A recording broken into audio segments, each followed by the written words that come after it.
See, me, the only reason why I fell back off of Fat Joe is because certain Fat Joe is part of my crew. Right.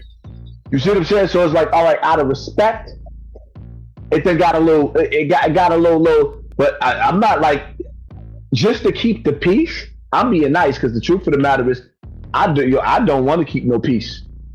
I don't want to. But out of respect for my brothers that deal with him, I said, you know what? No, I'm not, let me just chill. Let me chill. Because the reality of it is, Hodge don't back down for nobody, and I'll be out in the streets in the mixed. Yellow just looking in the house in my road, gotta make her put it on. She don't like wearing clothes, just left Concord, North Carolina. I was licking on booty in a whole lot of vagina. Eat a booze with some ice cream, she'll remember you. Ice Cube making chips, shiver like the winter do. Sitting with the crew, I had to get some food. I see you looking like you do. Had to make a move. What up, y'all? It's Nate Almighty, aka the Global Dark Skin Ambassador, and I'm back. Now you're about to hear Hassan Campbell stop beating around the bush and finally telling people why he stopped dissing rapper and fellow Bronx native fatjoe. Over the last year or two, Hassan has expressed multiple times his dissatisfaction with fatjoe for his association with his top op, whose name I'm definitely not going to say, because every time I say his name or put his name in a thumbnail or something, my video gets demonetized. He also accuses fatjoe of being an industry puppet. He will also explain why he feels Wack is terrified of fatjoe as well. Listen to his song speak his piece, and I'll be back on the other side. You dig? Backtrack. Like at first he was like, yeah, this, fatjoe robbed Pun's family for $4 million and this, that, and third, and then he went on. I saw you do a video on it on Instagram. Because he didn't know that he was being recorded. The dude that he was talking to recorded him. I didn't know that.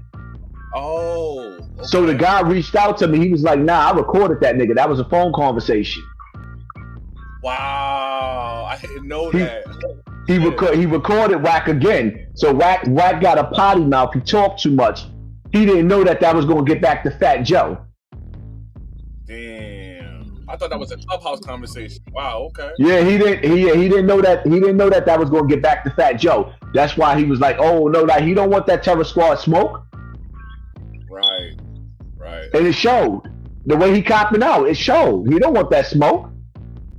See, me, the only reason why I fell back off of Fat Joe is because certain Fat Joe is part of my crew. Right. You see what I'm saying? So it's like, all right, out of respect, it then got a little, it got a little, but I'm not like, just to keep the peace, I'm being nice, because the truth of the matter is, I don't want to keep no peace. I don't want to. But out of respect for my brothers that deal with him, I said, you know what?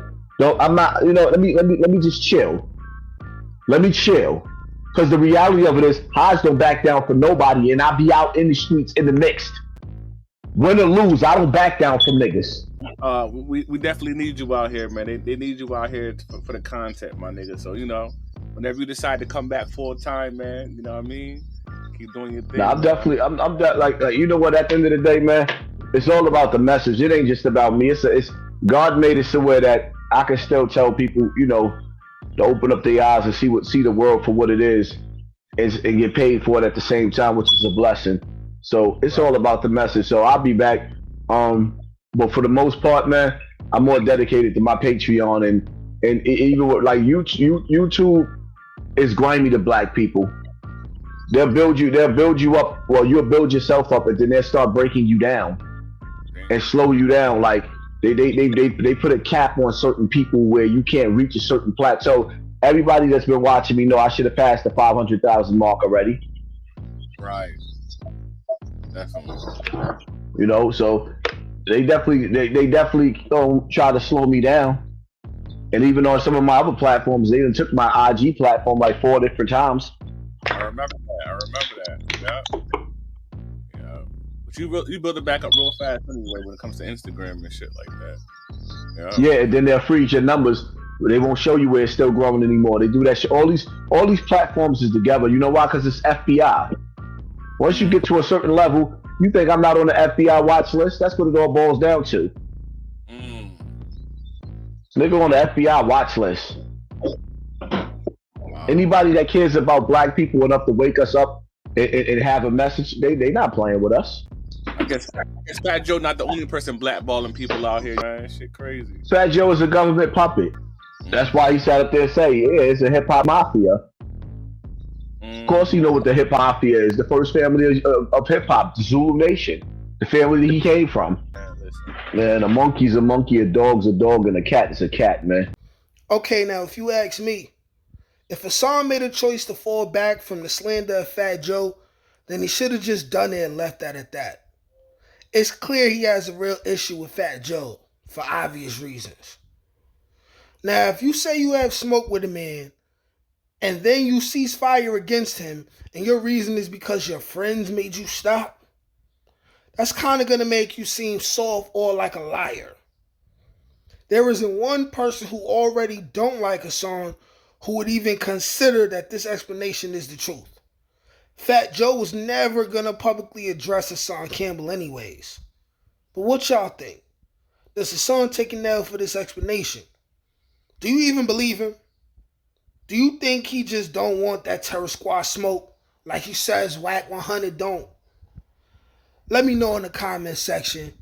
Like, share, comment, subscribe. Peace. Oh yeah, like, share, comment, subscribe.